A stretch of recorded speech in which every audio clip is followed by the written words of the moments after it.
What's going on, guys? It's Shem. Dude, I was reading the comments yesterday on yesterday's video because I was like, I don't enjoy watching Rebirth. Like, if I have like my favorite streamer that I'm watching or something, a Warzone streamer, right? And they decide to go and squad up with other people, even other streamers, or they decide to go and play Rebirth where it naturally is just gonna have squads, I literally stop watching. I can't watch squad gameplay and I have no idea why. Like, Warzone in a, like, as a BR, I have to watch solo. That was also the case over on Blackout. Like, solos is just 10 times more interesting to me. Now, obviously, when you're playing by yourself and you're playing with, like, your friends and everything, of course that's fun, right? But, like, pretty much everything is actually fun when you're doing it with your friends anyway.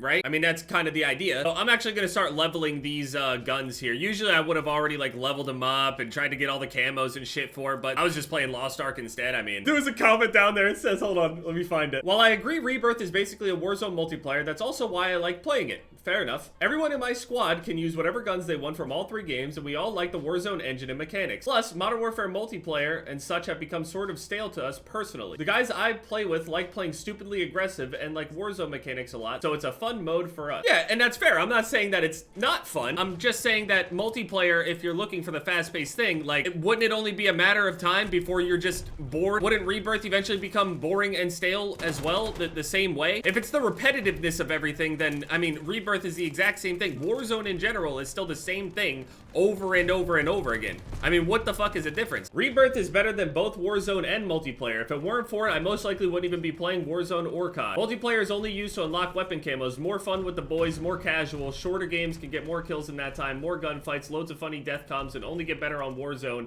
If you play Rebirth, as half the game never even gets to see their loadout in most Warzone games. Completely true. Yeah, Jeb is just wrong though. Who the fuck would have played Vanguard over Rebirth? The dude just doesn't have friends, I guess. Hey man, I saw your phase 1 submission. I'm glad you have a lot of passion. Playlist update. Okay, nothing changed. Tim asked me at one point to literally just spectate shit with him. I wish that I could spectate a solo Rebirth game. I would love to spectate Rebirth games if it were just solo. This whole thing where you gotta tab between all your, you know, the teammates and shit like that, it is horrible viewer experience. It just is. Now, while I do agree that, you know, multiplayer is kind of just, it's become, in terms of like overall public opinion anyway, multiplayer has turned into like the camo simulator and everything. And of course, looking at my channel over the past 2 to 3 years, that's all I've ever made videos on. The thing is, that's what people wanted to see at the time. That's just what people wanted to see in terms of the game. If you were actually like a Call of Duty multiplayer player, you know, over the years and paid attention to, like, for example, the competitive scene, I know people are gonna be, you know, cringing thinking, oh wow, competitive Call of Duty, yeah, seriously? But there's more to it than just the camo thing. It's really just, you know, how the public has just said. It's just how the general, you know, audience has just described it at this point. But obviously there's more to it than just camos. There's an entire skill set to it. I miss playing Warzone. Then go play it. It's free, motherfucker. I don't hate Vanguard at all. I just think the shit is boring. I don't hate the game, though. Here's the one thing that's probably gonna suck.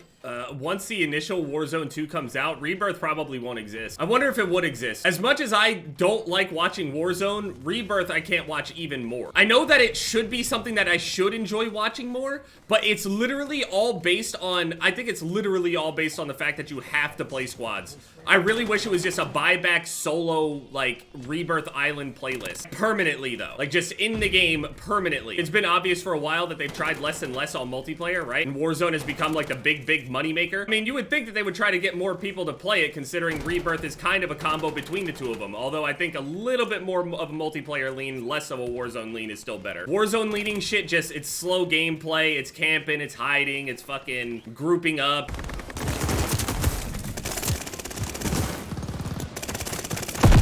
It sucks so bad. Cheek clapping captain. Corny ass. For some reason, his KG feels super weak right now. It feels like I'm putting like multiple bullets into people and they're just not going down. God damn! People want to play multiplayer with armor. That's pretty much what people are getting at. They want to play multiplayer, but with like a longer TTK. So why didn't you guys play BO4 then? So weird. Super weird. You guys would have loved Blackout. So weird. There's still no aim assist through this little area right here. I don't know how that still hasn't been addressed. That competitively has to have an effect on the game, right? Literally, there's no aim assist there. That's a problem.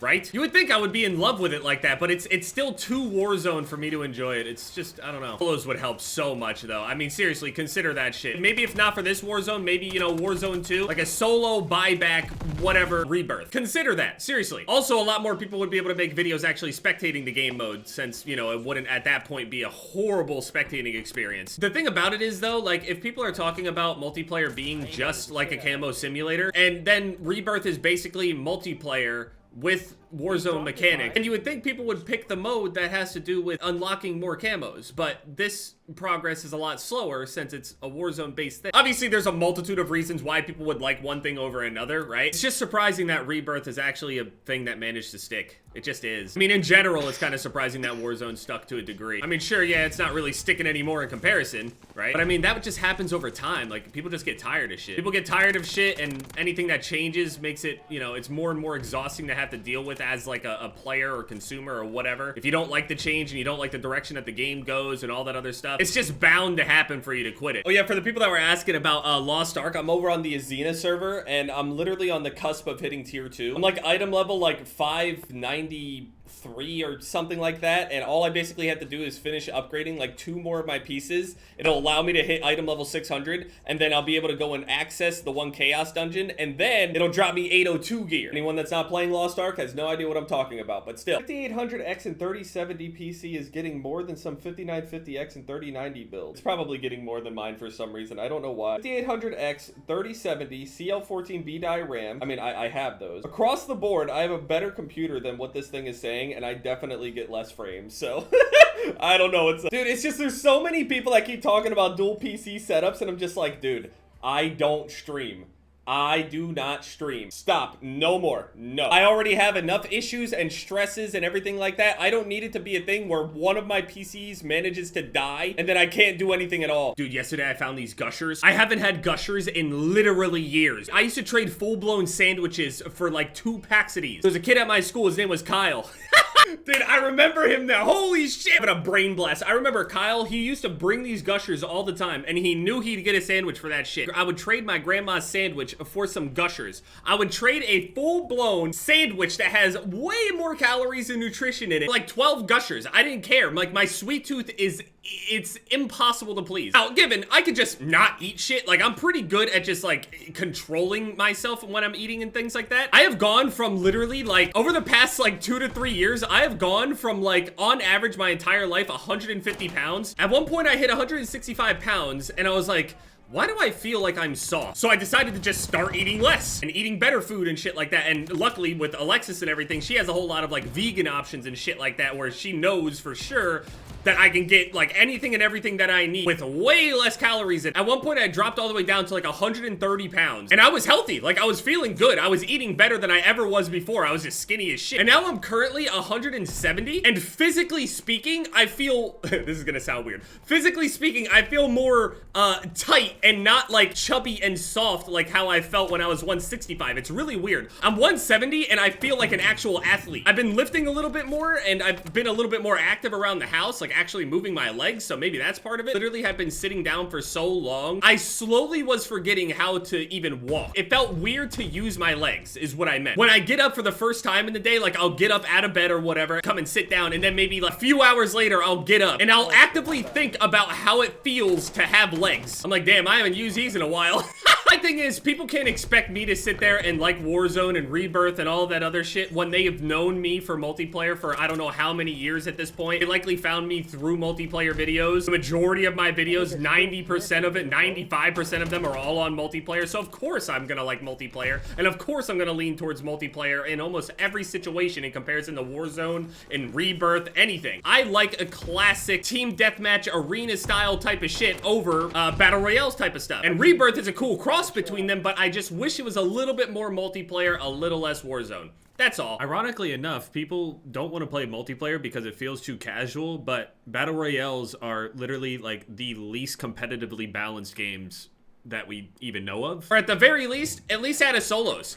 I'd fuck with it. Add a solos Rebirth. Has it ever been done before? Seriously, add that shit. I would actually play it then. Would I grind it out like everybody else? No, I mean, at this point, we might as well just wait for Warzone 2. I think just multiplayer is being oversimplified. And ever since basically montages just kind of fell out of like the trendiness years and years ago, I'm not even acting like this is recent, but I feel like from that point, we were looking for something content-wise to kind of replace you going for clips or playing that amount. And the only thing that's basically left within the game, obviously anyway, looking at it even from a general consumer, the things that are to unlock are just simply the challenges. It's no longer like playing whatever amount of hours a day trying to make a montage for a lot of the people that were in the community back then during multiplayer, because people were trying to put up clips and everything all the time. Now, since so many people had gone over to Warzone and have enjoyed Warzone, rightfully so, that's what they like, the public vision of multiplayer was kind of shifted around a little bit. It's still the same multiplayer that we had gotten before. The other games were also camo grinds. It's just these ones are bigger and deeper camo grinds because they realize that at that point, unless the community themselves gives them something to do, we need to actually give them something to do. Because you're technically not even making progress in Rebirth or Warzone, right? So like even getting progress isn't the thing that keeps people there. It's just the overall enjoyment of the mechanics of the game. And I feel like at a base level, like Warzone is not the base mechanics of a game. It just feels like it's this beefed up version of multiplayer. I don't know. It's just always felt weird to me with armor and shit. It's not that I don't think Warzone should have armor or anything. It's always felt like a gimmicky mode. Maybe because I thought about it and was very excited about it when I was playing Blackout, and a lot of people quit Blackout after a while, and whereas Warzone like really stuck. It's the engine, man. It's that Modern Warfare 2019 engine. It's so good. Here's the thing. If it's the engine that keeps people playing,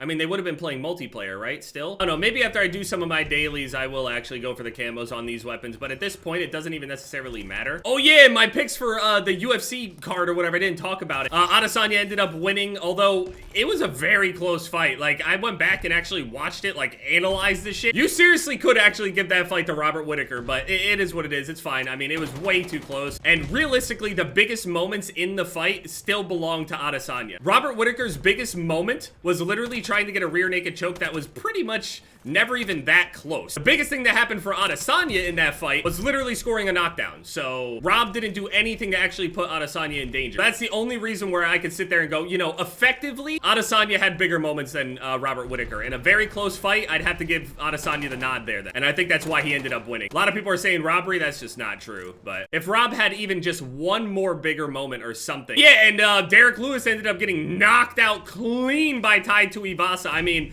Tai got hurt, but again, this is what I was talking about before, where Tai Tuivasa, he likes to stand in the pocket, and I thought that would be a very, very bad idea to do. But Tai was able to actually face tank Derek Lewis' power. Now, here's the thing. The only people that are left above him are people like Cyril Gane, Stipe Miocic, and Francis Ngannou. And Francis isn't going to be fighting for another year, so the only two other people that Tai Tuivasa could realistically fight within the next year is somebody above him or somebody that's hot underneath of him that's streaking and he's gonna have to defend his spot.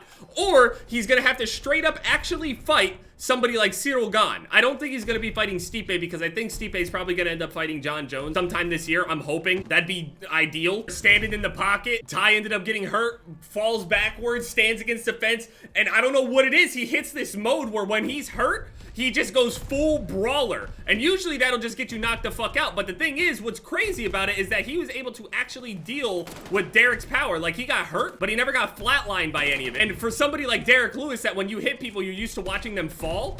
When you hit them with everything that you have and they're not going down, that is like, that's psychologically like a big issue. Like, whoa, what the fuck? When Tai ended up returning fire and ended up hurting him back, he's not used to dealing with it like that. It's like, oh, wow, okay, well, my power's not gonna work against it. I mean, fuck it. Tai ended up knocking out Derek with an elbow in close. They ended up like cracking back and forth and shit, just winging punches at each other. I know this looks really stupid, but literally when they're in the middle of it, they're just, Eric Brunson ended up getting knocked out by Jared Cannonier. I don't know what it is about Jared Cannonier, but Jared Cannonier literally looks like he is made of some sort of like fucking rock. I don't know what it is, but that dude has literally one of the most solid looking masses I have ever just seen on a human being. It's weird. Like when he moves, it just looks like there is no give on that guy anywhere. He just seems strong as fuck. Ended up getting wrestled around a little bit by Derek Brunson, you know, the typical thing that Derek would have to do in order to win that kind of fight, and ended up getting hurt or something at one point, ended up on the ground, and then Jared ended up on top of him and literally just threw just elbows and knocked Derek clean out, like bad. My picks were wrong there. I picked Derek Brunson to win by decision. I also picked Derek Lewis to win by KO, and it was the complete opposite. See, some people are saying like Lost Ark is like really pay to win, and although it definitely has some questionable systems within the game, technically, like overall, if you were to go into PvP, for example, everything is equalized. Like, it doesn't even matter what amount of item level that you have or anything like that. It just, like, mechanically speaking, it's not about your stats versus their stats in PvP. It's completely equalized. And even if it wasn't equalized, it still comes down to the fact that the game could still be decided based on mechanical differences, actually dodging things and knowing what to look out for and doing proper rotations and combos on people when you catch them. Sit there and literally buy a 1500 item level account and you're still dog shit. Or you could be, you know, item level 400 and be a god. So really, it just depends on what your definition of pay to win even means. If winning is literally PvPing each other, like, oh, you think you're better than me? Let's go PvP then. If you think your item level determines how good you actually are at the game, let's go PvP then. In PvE, I mean, you're in a party together. You're not competing against each other. You're in a party. So, I mean, you're only helping each other at that point. So how is it even hurting anyone else? The only thing that comes down to it is that some people would just be hurt and annoyed that their gear isn't as high as somebody else's. And in that case, they think that winning is having the highest gear score. And if that's the case, that would mean that there can only be literally one fucking person on the planet with the highest score, with the highest gear score, and everybody else are losers. The mindset, it just doesn't make sense. Are you good at the game or not? There's pay to progress and get better gear for sure, but there is no pay to just get good. If you want to debate that, go to the Proving Ground then. We'll see.